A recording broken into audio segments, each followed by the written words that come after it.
Hey guys, it's your host Julian. This week I'm sitting down with Miles Thompson and we're talking all things late days Hanna Barbera, early days Cartoon Network, and where the animation industry currently is at. So buckle up folks, because this one's going to be fun. I want to give a special shout out to all the patrons that help support this podcast. Bill, Brent, Brittany, Eight-Legged Bird, Jacob, and Semantics. Thank you all so much for your support. It truly means a lot. If you want to become a member of our Patreon channel to help support this podcast, get all these episodes early and ad-free, follow the link below and sign up today. Now, let's get to that chat with Miles. So I've told you this on multiple occasions. I told you this before we record as well, that your name gets brought up at least the last 6, 7 months, at least once a month for all of my guests. And they say, because I'll start talking about Hanna-Barbera and Cartoon Network in the early days in the 90s and the What a Cartoon. And they go, have you had Miles on? And I go, I did, however, and I tell them we lost that episode. But nonetheless, man, Miles is back and we're going to talk early Hanna-Barbera days. So let's get in that metaphorical time machine and we'll go back in time to the early 90s, late 80s, early 90s. Miles is coming out of that wave of Cal Arts, that huge class of Cal Arts. What is the first day like at Hanna-Barbera for Miles? Wow, that's a very good question. I wish I could recall the entire intro. I mean, I had seen the building, I had been through North Hollywood, but I was predominantly still Valencia life guy. And I was commuting from Valencia, but I was on season 2 of Two Stupid Dogs as the art Mhm. director, which was a lot more loose than the first season. The first season, it was like cherry pick. Two Stupid Dogs was cherry pick. So it was like, we're doing this right. And it was a remarkable thing to be in that building because you could just feel the 60s vibing off of the entry from, I know probably other people have talked to you about Bobby, Yes. the guy at the gate, the Hmm. guard, and how you couldn't understand a word he was saying. You just knew what he meant by all of his gesticulation. But it was an incredible thing. I think, in the main building there at Hanna-Barbera, which means right down the hall from where Joe Barbera had his office and where Neil Barbera, I think his son, was like right across the hall. That's where Two Stupid Dogs was. Because, like I said, it was their flagship thing. It was their cherry picked property, their first series, I think, that they made with a bunch of CalArtians, and so it was a little bit quiet, but you could tell that there was something that was just about to happen because all the guys were Bubbling. yeah, it was like all this percolation was happening because all the crew on Two Stupid Dogs the first season, and maybe they were out in the trailers out there for the first season, but we were in the main building. Those guys were absent, so it was this protracted thing. It was like we've got a team of Donovan Cook, Todd Fredrickson doing character designs, and myself, and then we had a freelance painter, and it was just these three people with a couple painters, I think. It was Mhm. absolutely unbelievable, but I would just get so fucking high. I love In it. the building. Yeah, in the building there. And I was so excited to be there at work. I would show up at 6 in the morning and just burn one in the hall. And so it was like everybody was like, well, this is way before weed was legal. So I thought I was being such a fucking rebel. And maybe I was, but it was absolutely an ecstatic feeling to be at Hanna-Barbera because they had Page Master, which was going across the parking lot, and Mhm. that was like a really formal but very beautiful, fine line feature. And we just thought we were like the most stylized people in the world in the 90s. I was like, we're gonna put this fat line on everything and just use these really bold colors and just go nuts with the layout and be zero continuity, I guess Mhm. is the best way to say it. Like same shit, different toilet. The toilet being a box that you mail to someone. Like it was what whatever we wanted to do. Donovan was in the spirit. The producer was in the spirit of yes and yes and yes and. So it was sick. It was one of the best jobs I've ever had in my entire life. Honestly, it's so fun. Now, I gotta say, so I'm a huge fan of Two Stupid Dogs, and I know we didn't do any Two Stupid Dogs chats the last time you were on. Oh And wow. I had we might have like touched over it very loosely because I know we were Right. talking a lot of the What a Cartoon and Boyd and Wine. So I know we hit on those things, Yeah. but I Yeah. had Donovan on not too long ago, Mhm. and it was one of the coolest chats because I'm literally looking at the dude. Now, the first cartoon that I can remember as far as Cartoon Network goes is Dexter's Lab, right? Yeah. That was the first time I go, oh shit, like cartoons are like, this is for me. It's not Bugs Bunny anymore. It's like, this is my Bugs Bunny was Dexter and Powerpuff Girls and all that stuff. Yeah. And, Yeah. you know, one of those cartoons and that I think always gets left out. There's two in particular. It's SWAT Cats and it's Two Stupid Dogs. Those two were the first ones that like laid the foundation for Cartoon Network. And then you've got Space Ghost Coast to Coast that comes on a little bit longer that literally lays the foundation for the rest of Cartoon Network. Yeah. And I've had Fred Seibert on so many times, and you know, he always he looked back on Two Stupid Dogs and SWAT Cats as being a not a success because it was a lot of money out and not a lot of money in. You know, Right. he had this idea for the What a Cartoon, but it wasn't really being fleshed out with these two.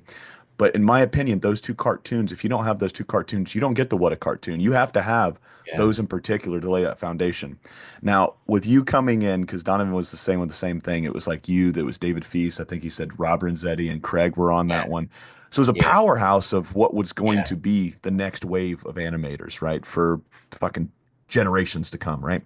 Yeah. What were some of your favorite memories from working on that cartoon Two Stupid Dogs? Because like I said, without that one, Cartoon Network doesn't get propped up. Yeah. It is like that. It was the same thing, but different. Like, okay, so we need to switch it up. We got to change up our program. And there was, I think, only a dozen. I would almost, it's not a baker's dozen, but it's a dozen cartoons. And so there was 10 in the can, and there Mhm. was two left. And I remember I had stepped out. The one that was nominated for an Emmy in that season was a black and white. It was like a silent homage. And Chris Ure, who's another Cal Artian, you probably have heard his name before. I think Yeah. he's a feature guy. He's been there forever. But I met him at Cal Arts and I was really inspired by his whacked out sensibility. The guy's an incredible designer. He's really demure personality, but on paper, he's just like whoop, at 11, you Mhm. know?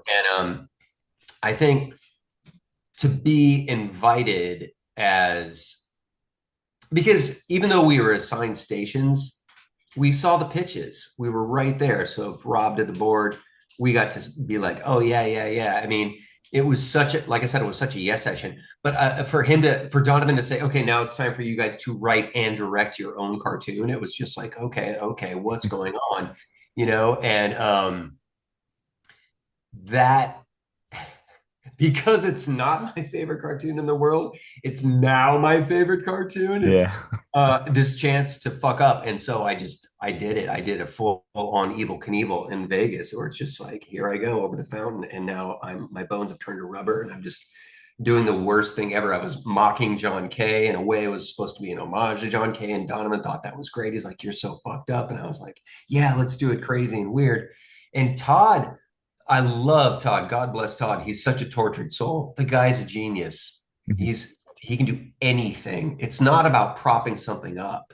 And I think that he and I share that in common, where it's just like, if we're gonna do something, we want to know what we're doing. And I think he did this episode about wanting a ball or wanting love or wanting a nap. It's slipping my mind, but they basically were this huge competition, big dog and little dog. And now I want to know and I want to go back and watch it. But he just was so insatiable and Mhm. such a control freak about his story that he was just like, nah, that's a Todd noise. Nah, he's this guy from Chicago, cigarette smoker. And it's like, dude, stop doubting yourself. This is amazing. Let's just keep going. And we got to control the board. You know, it was literally like our doodle Mhm. became a layout.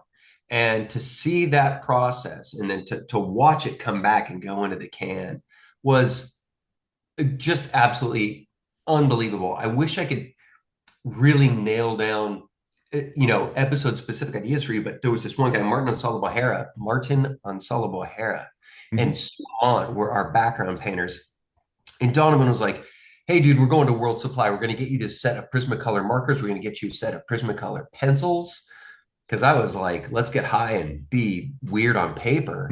So then getting to work with a painter to interpret that was always this sort of like telephone game, where it's like the treasure you seek is not necessarily the treasure you seek. You do this blip and then you send it out and it comes back this whole universe and you just go, Martin or Sue, like,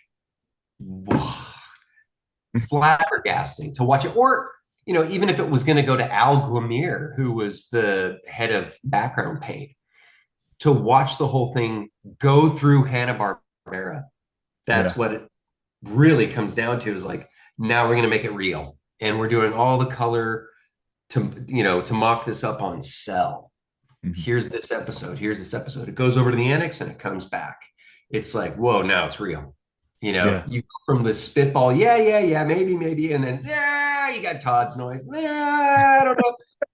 And there it is. And then it's like, oh my God, now it's on TV. But then that right there on the heels of Cartoon Network becoming a reality.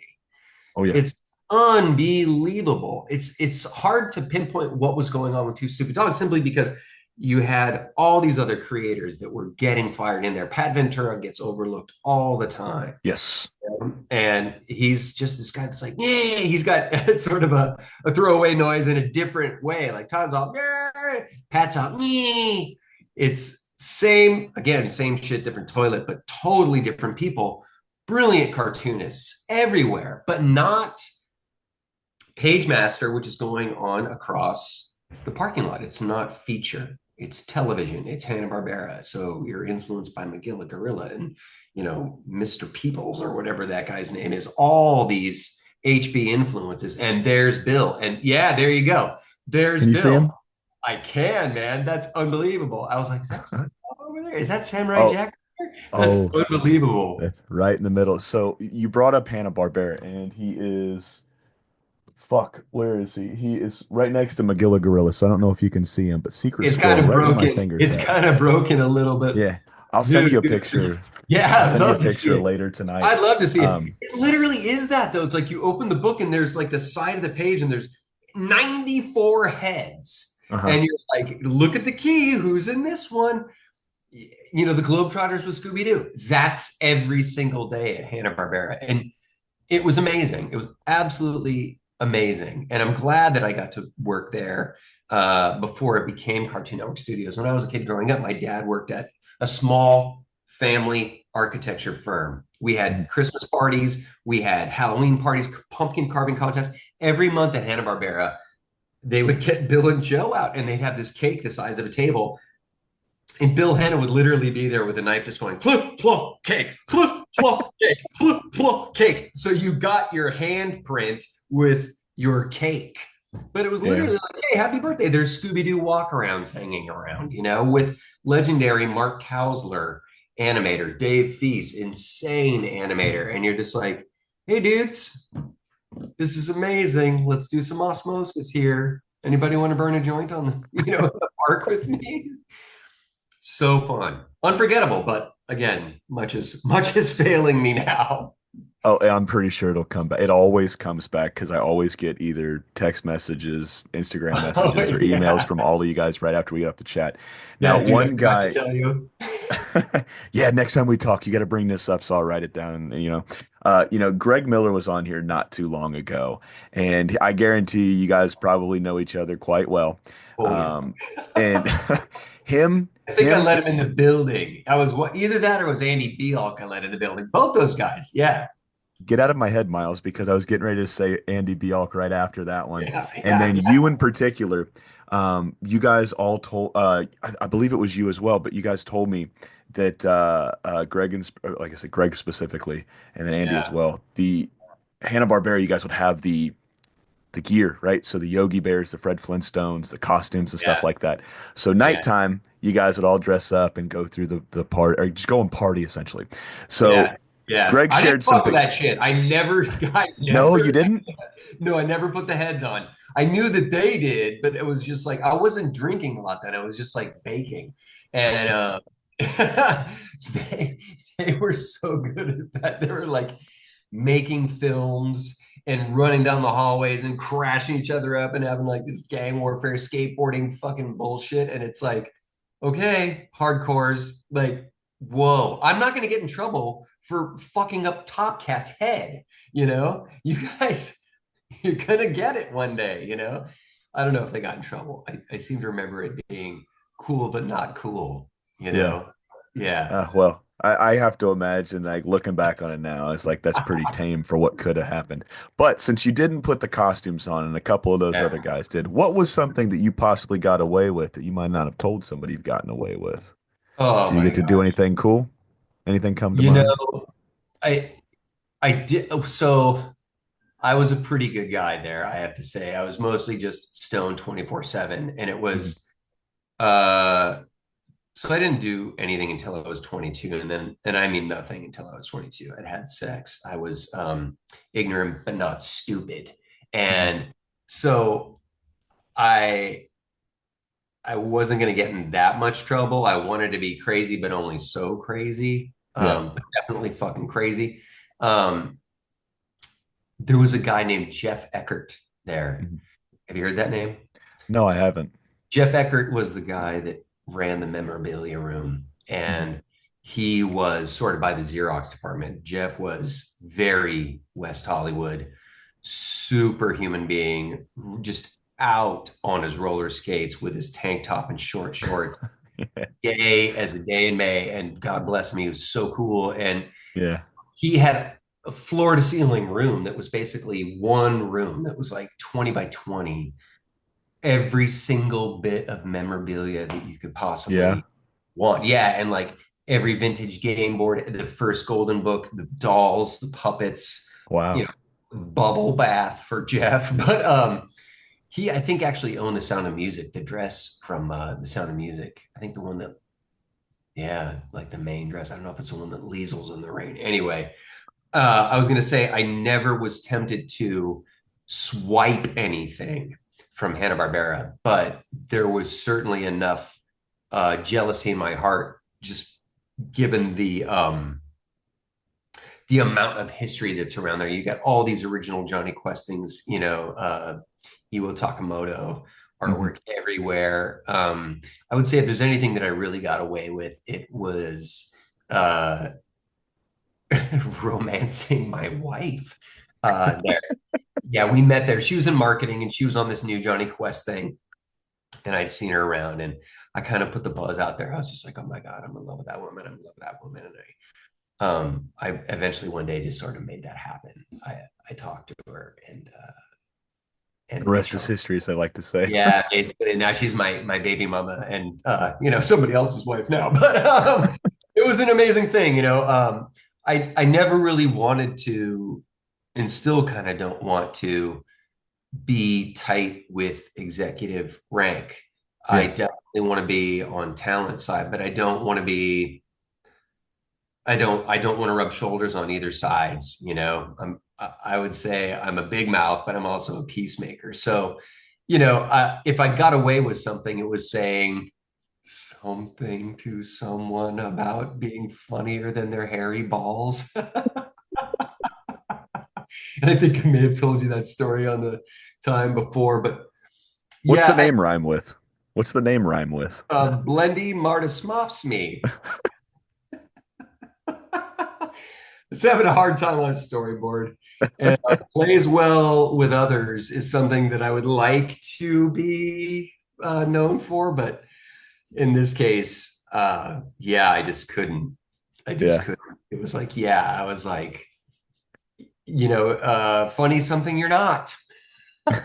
You might be cool, but I'm funnier, Yeah. basically. Yeah. So if I got away with anything, it was pissing a lot of people off, a lot of people off. But I think that's part and parcel with being in a satire industry. If you look at anything that's animated, it's sort of a send up of something.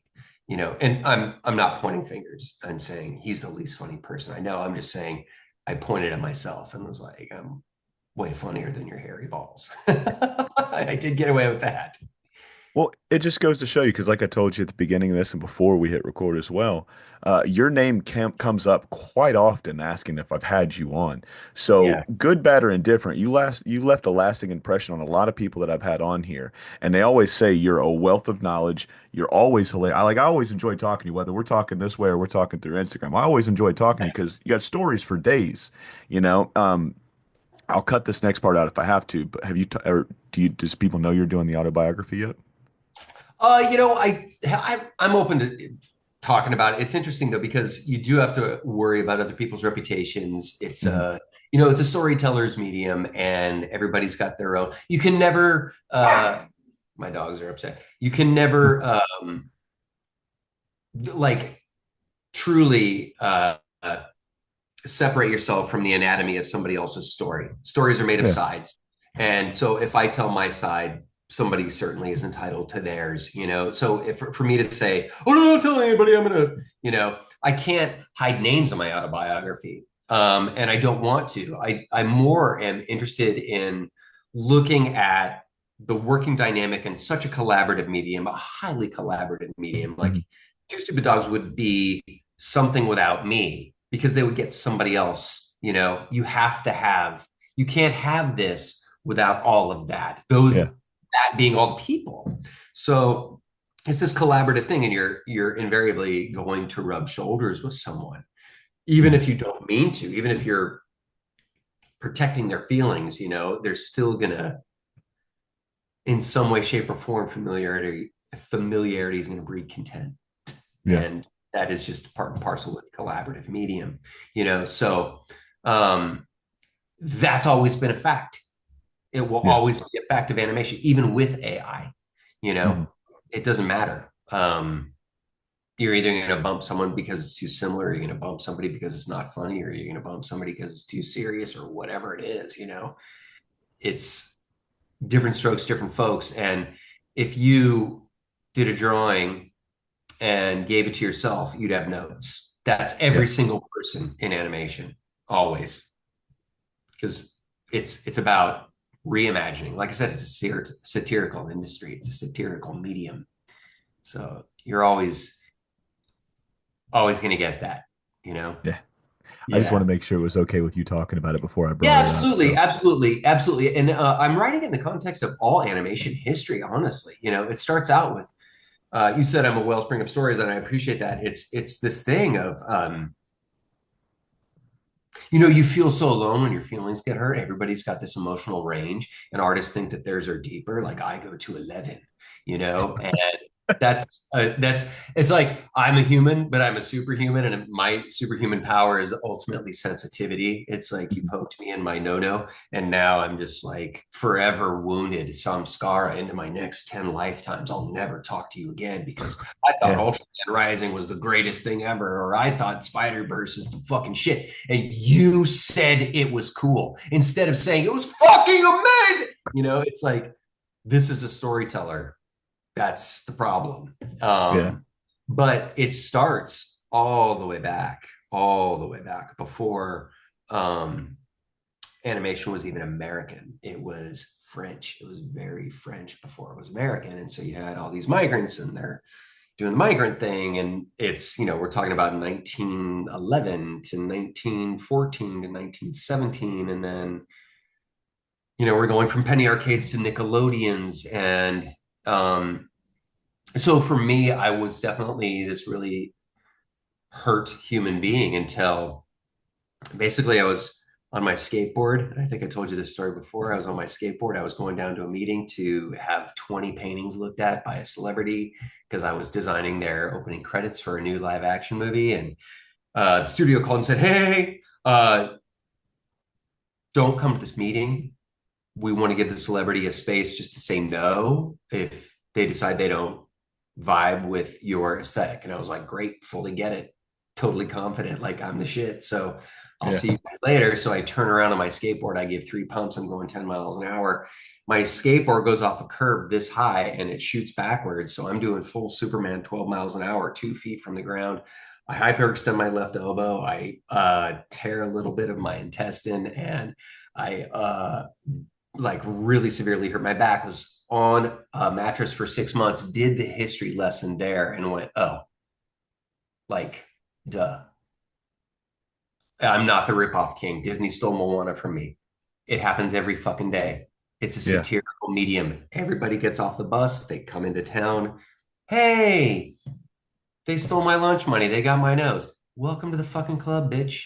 Like, that's what happens. Yeah. So that's sort of the catalyst of the autobiography, but um, it's more like I've been off weed for a year now. So happy birthday to me. I feel great. I'm more, Congratulations, man. yeah, thank you. Thank you. A lot of cohesion happening. And for me, it's like Hollywood is a cautionary tale. Yeah. It doesn't matter if it's live action, it doesn't matter if it's music videos, it doesn't matter if it's, you're an actor or an actress. It's like, get over it. It's this isn't happening to you, it's happening for you. So Mhm. it's you got to see the forest for the trees. And that's what the autobiography is about. It's about like getting out, and getting out in a way is getting free.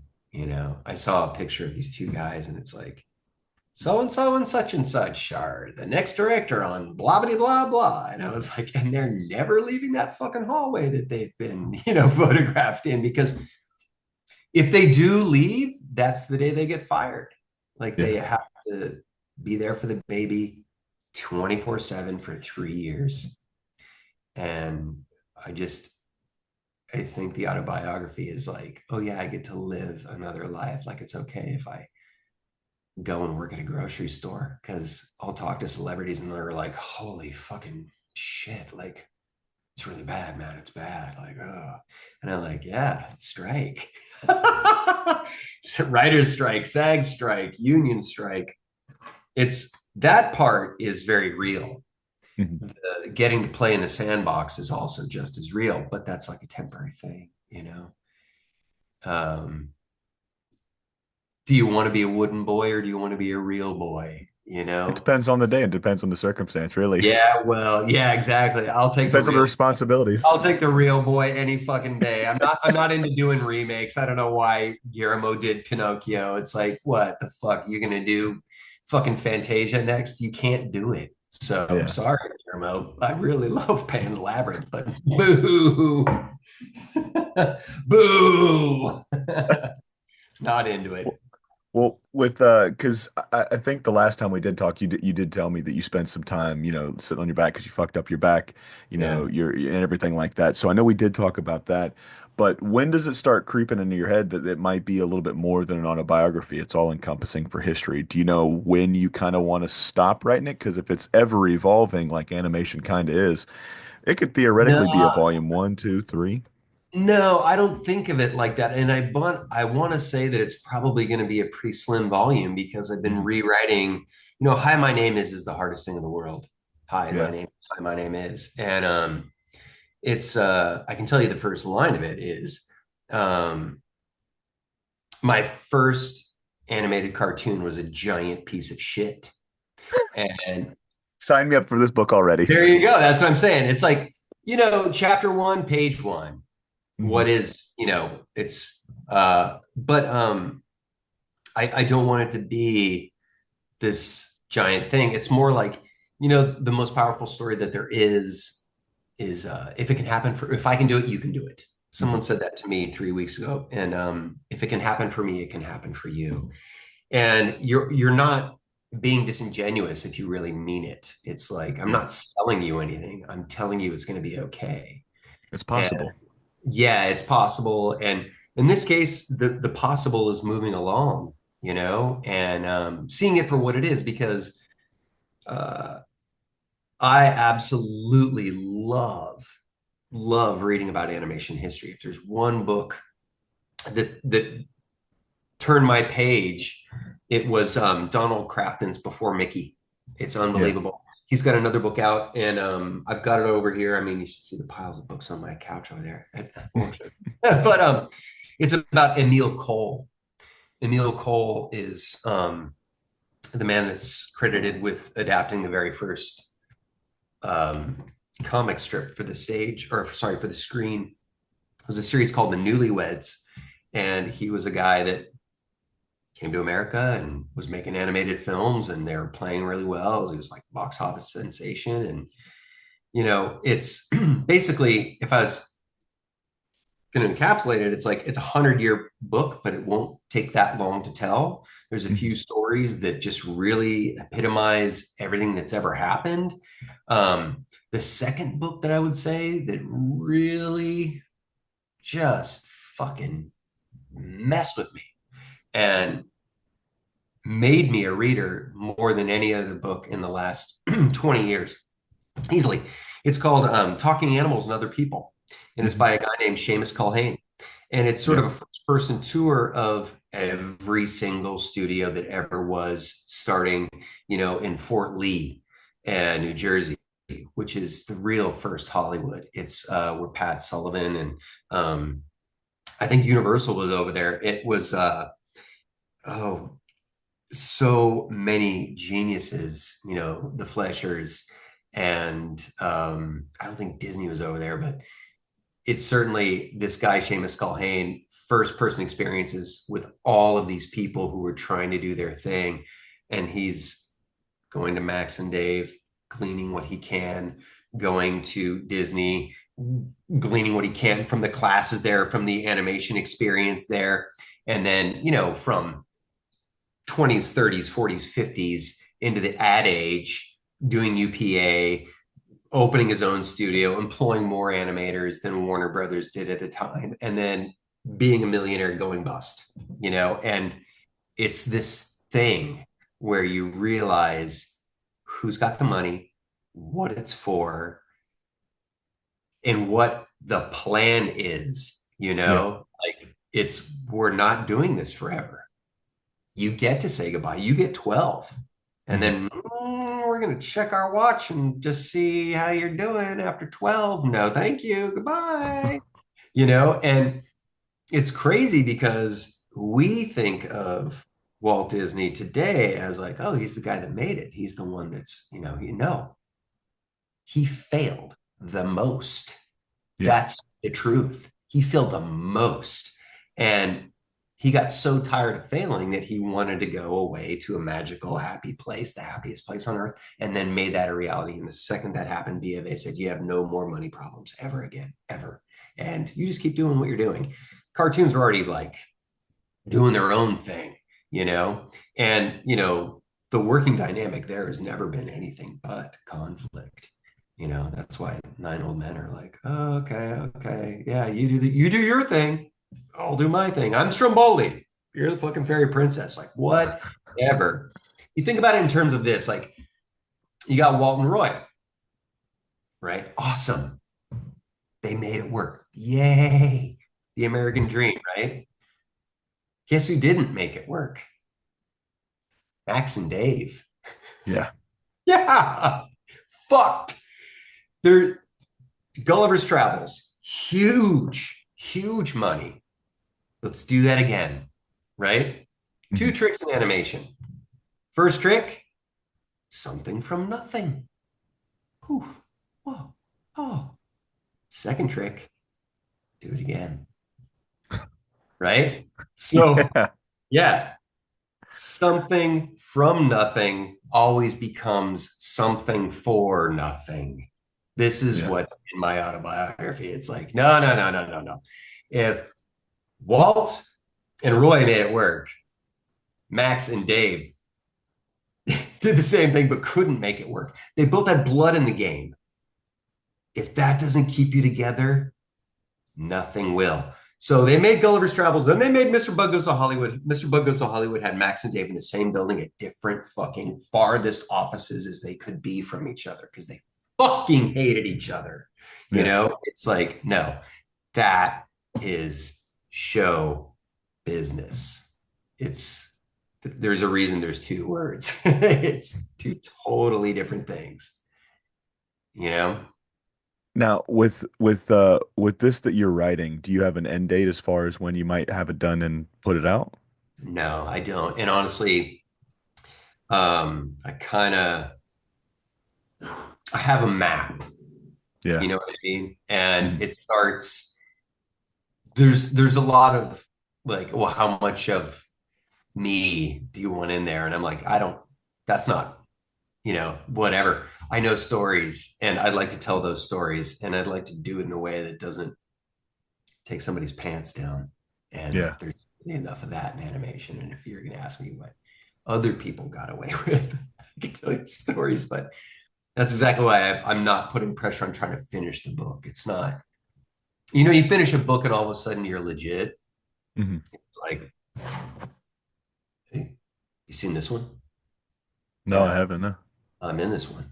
Um, Yeah, page 150. And Damn. but no, then there's something to talk about, it's like you're legitimized. It's like, oh, so, I have this book out.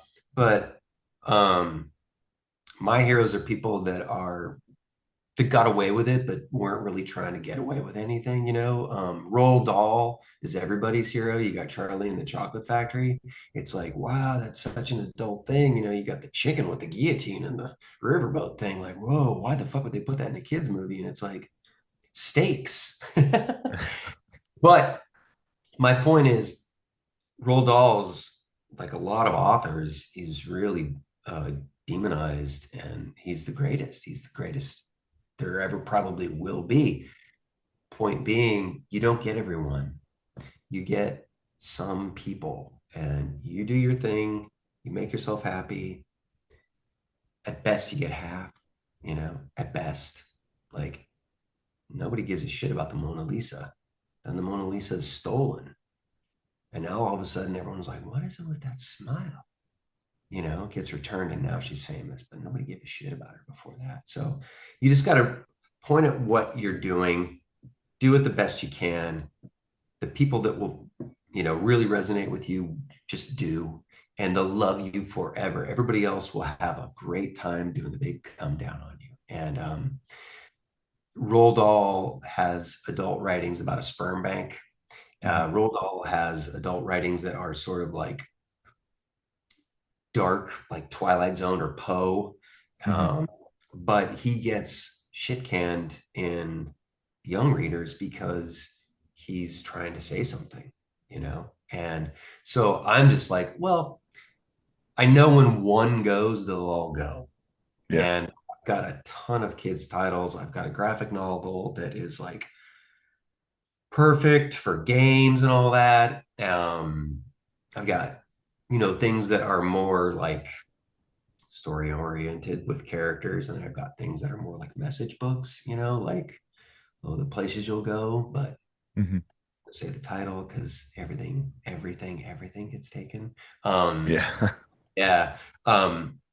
It's so I just, at this point, I've had enough go wrong with relationships, and I'm not hustling anybody right now. I don't want to hustle an agent. I don't want to hustle an editor. I don't want to hustle a lawyer. So it's just like, I got relationships with Simon Schuster. I got relationships with Scholastic. I got relationships with, people at studios. And I'm like, whatever. I'm not dead. I'm just half cooked. You're percolating, if you will, Yeah. man. Yeah. You know what I mean? It's like, it'll happen. It will happen. But the book world is a totally different world, and the film world, um, I don't know. I feel like I feel like everything kind of went to shit when Netflix came along. Netflix is sort of like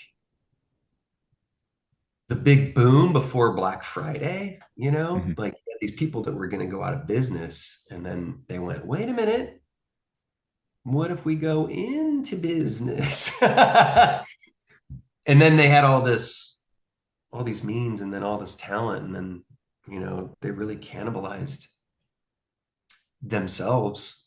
They built a building and then shut that building down, and now they're in New Mexico, and they just bifurcated every crew they had. They divided their interests, and they were so impressed with their own numbers. But I think ultimately now what I see them doing is just distributing. They don't even really. I mean, they will produce. They certainly. It's not like they don't have money, but I look at what Terry Gilliam did for animation, and I'm like, he's kicking your ass, man. He doesn't want to sell video games. And there's something great about 2 or 3 minutes just being like, and I'm not talking about TikTok. I'm talking about 2 minute animated shorts. There's a reason that 2 to 7 or whatever, there's a shorts category for a reason. Yeah.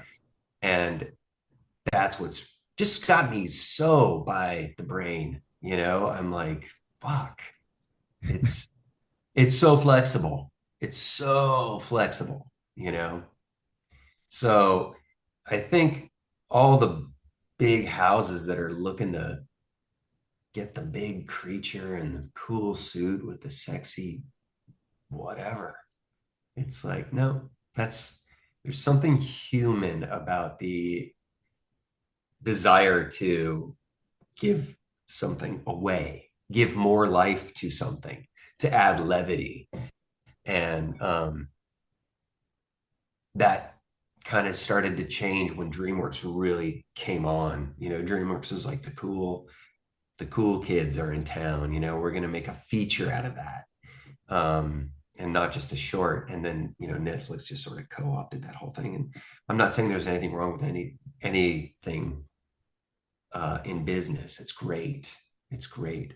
But I don't know. It's just serialization has changed. You used to have to wait a week, and there's something beautiful about that gap. There's something really important about that gap. That's like, it's not Saturday morning yet.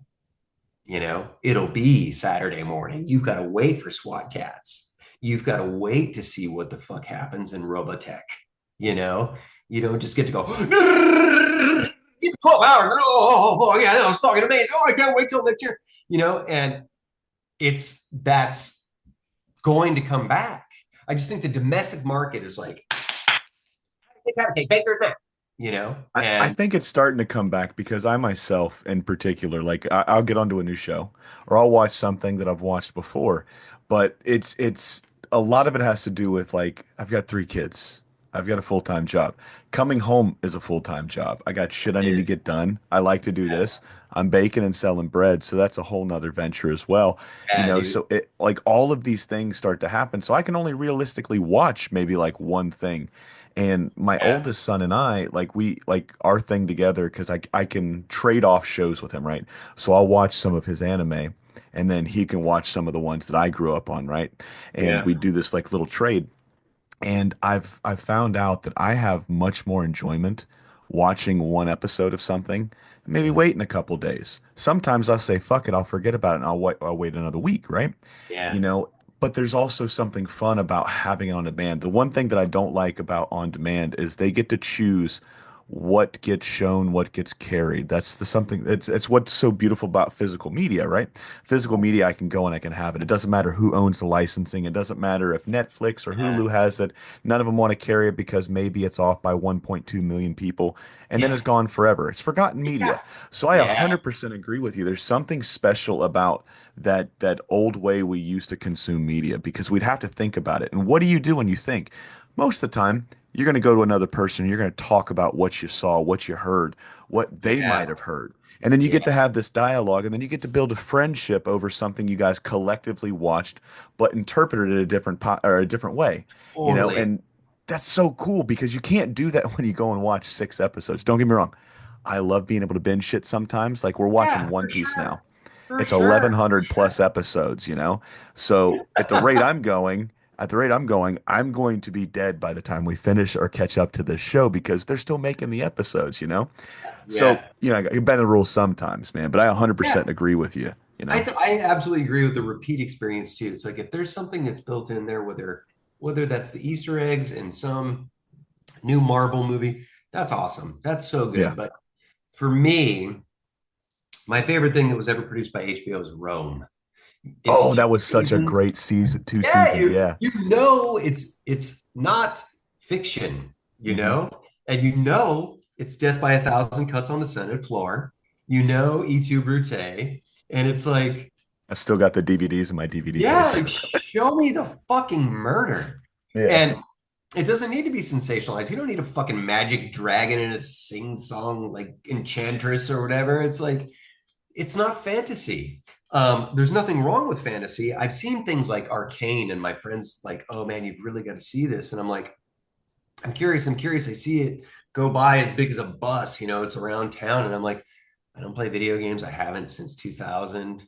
Sorry, Yeah. animator buddies. Like, you pissed me off enough with Mario Kart that I'm like fucking over it. Did you see my Yeah. shirt? No, no, you got a Mario Kart shirt on. Yeah. Oh, there you go. There you go. Did you see the Illumination movie? Oh, the Super Mario Mario? Brothers. Yeah. Dude, so this was not my oldest, excuse me, my second son, our middle child. Yeah. He was what? Fuck, it came out last year. January last year. So it's going on like 2 years now. So he was like barely two, right? And we take him to his first movie. I think it was what during the summer, or maybe it was like during one of their breaks that they have through the school. For my oldest at least, so we all went. He sat there and watched the entire movie. Now, this isn't the first time he watched a movie. When he was like 18 months old, every Saturday night, my wife and my oldest son and I, we sit down and we watch a movie. Whether it's a Yeah. movie that I picked that I grew up like, I love Nacho Libre and Napoleon Dynamite and The Oh Blues yeah, Brothers. yeah, All of these yeah. different movies. I'm passing them down to my oldest. Um, and we put on one of my favorite movies, and in my opinion, it's a perfect movie from start to finish. The Goonies, right? You, Oh, it's there's dude, I can give you five movies that I think are dude. perfect. They need to But make The another one of Goonies, those. Are they making another one? I don't know. It's one of those. It's one of How those can they things do that it? I don't. I hope they don't because it's the same reason why I would love to see one more Back to the Future because Back to the Future is another perfect movie. And you Star Wars nerds, it is the greatest true definition of a trilogy. You can't say Star Wars is a trilogy when there's nine Stop movies, fucking with it. folks. Yeah, we're not doing that anymore. Well, God. it's got the Man. best three original of the trilogy. Well, it's got the best three in the middle. No, no, no. No, no, no. Back to the Future is the greatest trilogy of all time. You know? Yeah, yeah. I mean, look, I didn't see Dial of Destiny. Mhm. I just didn't. And I watched the trailer like 3 nights ago, and I was like, man, that looks good. Click. No. Like, no. Sorry. There's things that are worth watching again and again and again and Mhm. again and again and again. And I guess you get to an age where you're like, and it's not a comfort thing, like, oh, I just need to feel relevant. So I'm going to watch Max Fleischer kick Walt Disney's ass. Mhm. It's not that. It's like, that is so genius. It's, and they knew it when they were doing it, Yeah.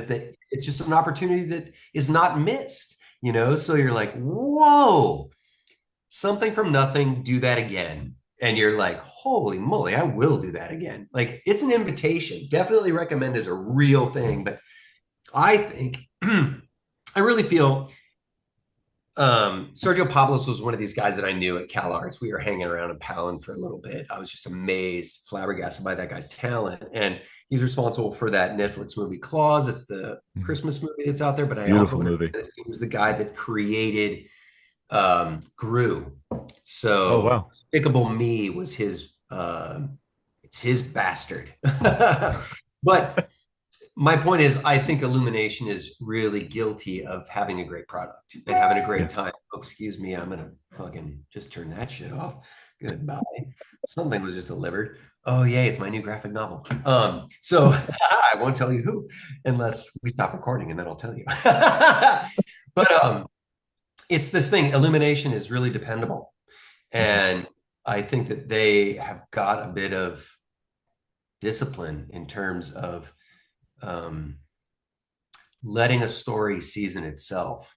I think what they do is write the fuck out of it Mhm. and then get it on reels and really, really, really reel it in, you Yeah. know, being punny. But Oh, they're a beautiful studio. I love that we yeah, watched that movie every fucking day. We bought it on digital and watched it every day yeah, with Cooper.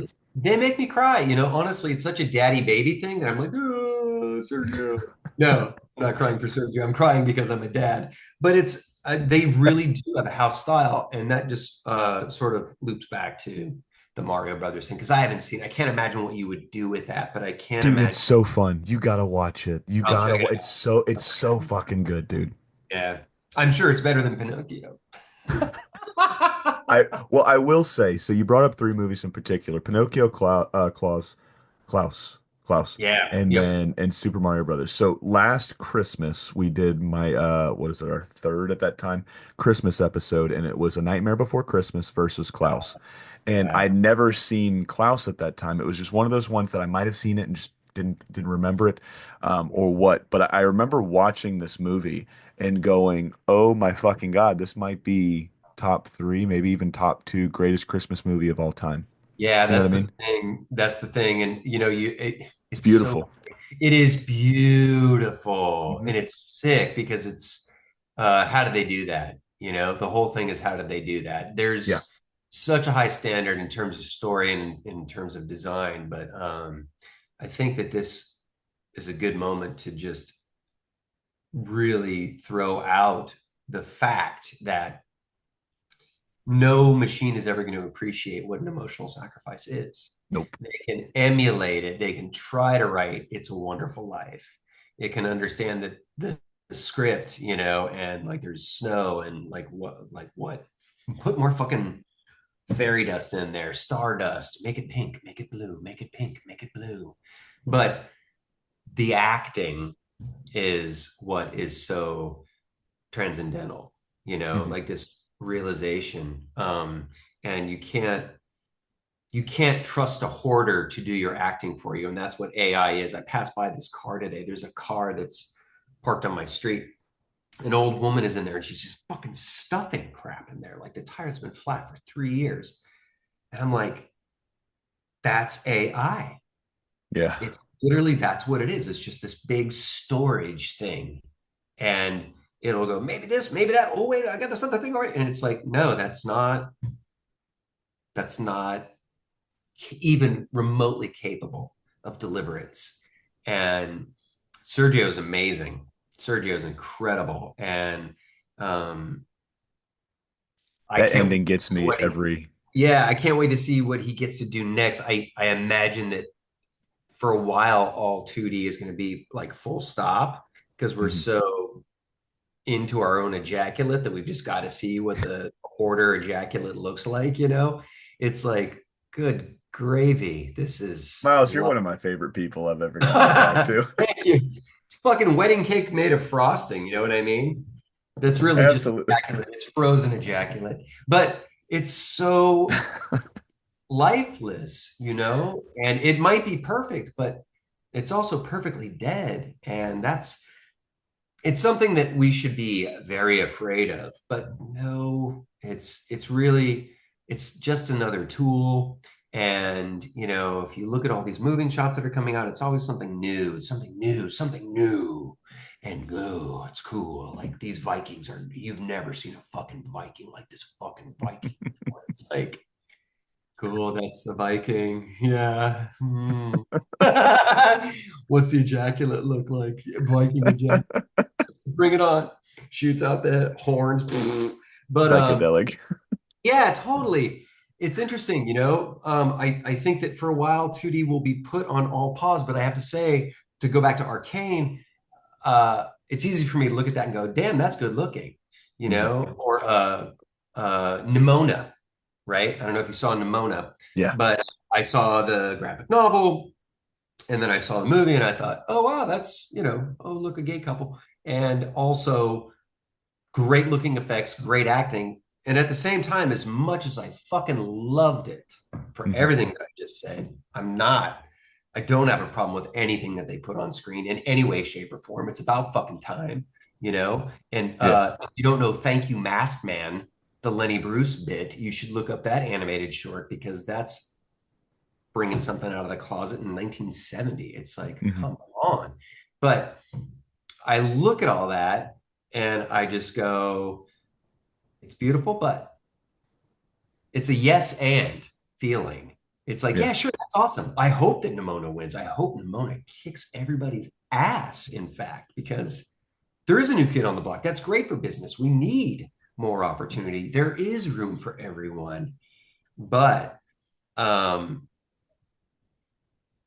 I saw this amazing clip on a website, and I'm not going to say it because I don't want to support them. Mhm. And it's not an animation fan base website, it's a professional website. But it was a clip of anime and it was digital ink and paint, but it was hand animated. And it was just somebody in a cockpit. I wish I knew the name of the studio that did it because it was so legit. Like when Mhm. someone takes their freaking heart out and they put it on paper, it was this impact, right? Like someone's in a cockpit and they're driving this impact, this face to camera, like a close up, and then a recoil. This classic animation. It's like antic, action, overshoot, recovery. But lights going on in the cockpit, body parts bending, and absolute hair overlap. not a rig. The reason I have a problem with all the rigs and all the 3D and all that, it's called flexibility. It's called decimation. Like there's great slow motion shots of Poe going, his head's twisting, right? In The Exorcist, her head goes all the fucking way around, Yeah. all the way up. You know what I mean? Like it doesn't stop. It's not an Apple application where you go, well, I went to 10. That was fun. You know, it's like, no, it breaks and it keeps breaking and breaking and breaking. Your favorite part of anything is not the part that you can believe. It's the shit that you just can't fucking believe. And that is not inexpensive in 3D. Yeah. I want it to be just like the toy. That's what I see every single fucking time. It's like what you see is what you get. Who gives a fuck what you get? It's about that second experience. I want to see it again. I want to see it again. I want to see it again.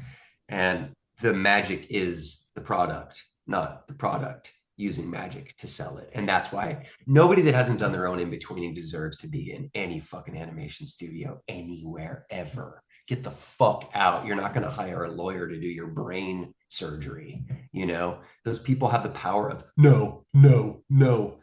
Animation is legit and computers aren't going to get it, you know, not for another 10 fucking years, you know. Sorry. I'd Yeah. rather watch I'd rather watch puppet shows because that's what it is.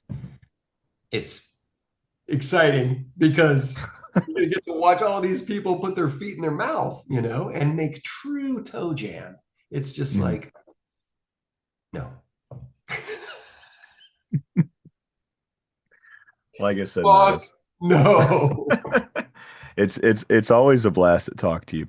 Now, I know I didn't ask you this question last time because it was something that after our talk and after a couple more talks, it really came into play, and it's like it's a retrospective, but it's a review of your career as well, right? So I like to do this one as the last question, right before we wrap up, because most of the time it brings up some memories that you guys, you get emotional about. Yeah, But yeah. when you think about animation for you in particular, right? Your entire career going right now, all the shows you've worked on, all the friends you've made, all the cool shit you've gotten to put on paper, that you took that metaphorical tearing your heart out and putting it on paper, right? Yeah. Is there one word, one emotion, maybe it's one sentence that comes to mind when you think about that all-encompassing question I just asked you? Wow. Yeah. And it's my title of my autobiography, and I'm not going to say it. Yeah, there is. There is. I mean, wow, it's so I'm super wrapped up in the medium and Mhm. I think so I was listening to The Movable Feast by Ernest Hemingway, and he's talking about how to write. And he's saying, you write everything, and then you take half out. It's an anatomical trick. So anything that's not in there is a gap. And the gap is what you're allowing your audience to slip into. It's an interesting thing. The studio is a gap, and any studio that I've ever been in is a gap. And when you walk in there, there's it's limitless, you know. It literally is like walking into your own head. And I don't think I could have chosen anything else, you know. I mean, whether I'm being romantic about Calvin and Hobbes or Bill Watterson or Charles Schultz, it's the same sort of like absolute elective departure from reality. That's animation. And I think Hanna Barbera was smart. They sort of said yes and to the bubblegum factor. You know, they're probably you know I have to take that back. I would even say, having been reminiscing about you want to talk about 90s really quick. It's you go trying to think about the picture before Little Mermaid, but we got Little Mermaid. You have Is it Akira. Oliver and Company? Oh, Akira. Akira is 86. I think Little Mermaid is 87, 88. 89. Okay, there you go. Yeah. So the year I graduated high school, thank you. But you have all these things that were happening there, and it was definitely speeding up. It was everywhere. You had Max Headroom, you had this weird CG Dire Straits video, you had Tin Toy, you had all these things. And that was right about the time that I saw the festival. And the festival was like a gateway drug. I was a totally sober human being that like never had a drink, never had a puff, anything. It was a time when I was telling people they were going to go to hell and die if they smoked weed. But yeah, and I would say that to friends at Cal Arts. But um, I remember going to the theater, and I read this in a book about film theory. It's everybody's there. They all know what they're seeing. We're super excited. It's Mario. Yeah. Lights go down. Everyone shuts the fuck up. And then it's like there's a gap there. There's a silence and a darkness and a thing. And you're just like, I It's a hope it, collective experience. yeah, it's like, I hope it just fucking jacks me. You know what I mean? Yeah. I hope it just is like ejaculate on my face. But it's it's this magic. It's a magic trick. It's fake. Or is it fake? Mhm. That's the thing. And every studio feels like that the first day you get there. Every single studio. And sometimes it's a happy ending when you're leaving. Sometimes it's tragic. But I think that is a gap that can't be filled as readily as we think, and with all of the discourse in the last year, all these strikes and stuff, it's like, I don't know. I think there's going to be a rebound. I really do. And I think it'll happen this year. I really do. It's not just optimism. It's like Patrick's going, SpongeBob's going, guarantee they're going to make another Mario Brothers movie just based on the Oh yeah. number, like all of it. And I feel bad because I've seen so many people like have to leave town. Like they literally are like, oh, I got to reimagine my whole life. And having done 8 months in a grocery store, it's like, no, man, you're gonna bounce. You'll do it. You'll do Yeah. it. Something will come, and you'll figure it out. Because the excitement for that gap doesn't go away. Once you're a part of a studio, it's like, I can tell you're hooked on doing what you're doing and having Oh yeah. conversations. So you're hooked on cartoons big time. Just by you, not the fact that you watch them with your kids. It's this insane thing. And I feel like the 90s was an incredible time in cartoons, but we were just about 100 years old then because, really getting cranked up in 1907, 1911, 1914. Money, money, money, money. Okay, 100 years, history repeats. So if we look beyond what the crash is, money, money, money, Yeah. and new medium too. I don't like the idea of putting anything on my head. I don't like video games, but I certainly am writing a graphic novel that would make me want to become my subject matter Oh yeah. and get, like Hmm. that's what's coming. So, and the other thing that I think is coming is Eric Bauza does all the animated characters' voices so well. What they're going to do is give you Bugs Bunny and Daffy Duck and everything right here. And you're going to go, hey, what's up, Duck? And then it's going to go, hey, what's up, Duck? Perfectly. Hey, Julian. Hey, Julian. You know what I mean? And you'll do the mocap and then it'll do it. And then you'll blast to your friends and your friends will be like, hey, I saw your butt on your thing. And it's not going to go away. It's just going to keep evolving. Evolving. Yeah. Yeah. And I am at the age now where I'm just like, I'm opening up a studio. I want to learn Blender. I want to do puppets. I want to do whatever. Like, I'm down. And everybody's gonna get a chance to do it. So I hope people are feeling like watching and creating, because ultimately, to go back to the relationships thing, and then we can close. Here are my extremes. Here's my chart. Go do the in-betweens. And then pick up at the tail of the scene and add a little bit. Hmm. There's these 24-hour film festivals now. Have you heard of this? No. 24-hour pictures from concept to can. What the fuck? Yeah. That's Yeah. insane. Oh, it's fucking rad. It's like, hey, 4 people. What are we doing? I don't know. If we do this in 24 hours, we divide that by, so we got 4 hours to decide what we're doing. We got 4 hours to board it. We got 4 hours to animate it. We got 4 hours to color it. We got 4 hours to cut it. And then we're done. That's insane. But it's a festival and schools are doing it. And it's fucking amazing. Dude, I'm gonna write this down and check this out. Yeah, 24-hour films.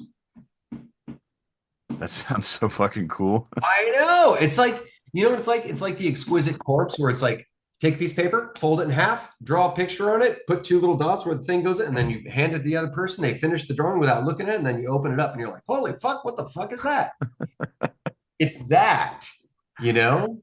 It's a magic trick. And I'm excited because think about AI in terms of like if you were getting to use it.